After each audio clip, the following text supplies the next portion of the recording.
La Banque centrale du Congo informe le public que les réserves d'échange de la République démocratique du Congo se sont situées à 3,356,76 milliards de dollars américains au 17 septembre dernier, contre 708,89 millions de dollars en décembre 2020. C'est ce qui ressort d'un communiqué officiel de la BCC publié mardi et signé par le gouverneur de la Banque centrale, Malangu Kabedi. La même source renseigne que la couverture d'importation des biens et services est fixée à 3 mois. La Banque centrale du Congo porte à la connaissance du public que les réserves d'échange de la République démocratique du Congo se sont situées à 3,356,76 millions de dollars américains au 17 décembre 2021 contre 708,89 millions de dollars américains en décembre 2020, ce qui a porté la couverture d'importation des biens et services à 3 mois. Parmi les facteurs explicatifs de cette évolution, on peut citer les opérations habituelles de la Banque centrale du Congo sur les marchés d'échange pour acheter des devises et racheter les recettes fiscales en devises.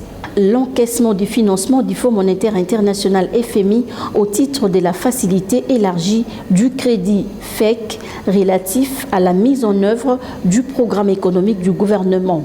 L'encaissement de l'allocation des droits de tirage spéciaux du FMI équivalent à 1,5 milliard de dollars américains au 17 septembre 2021. Cet encaissement fait suite à la décision du G20 par l'entremise du conseil d'administration du FMI de procéder à l'augmentation des allocations des DTS dans les contextes de la lutte contre les effets néfastes de la pandémie à Covid-19 pour tous les pays membres du FMI. Cet encaissement a permis de renforcer les réserves d'échange qui, comme indiqué dans les graphiques ci-dessous, étaient déjà sous une tendance hausseuse depuis avril 2021, atteignant 1,785,38 millions de dollars américains au 27 octobre 2021. Quelques jours avant les décaissements de l'allocation des DTS en faveur de la République démocratique du Congo.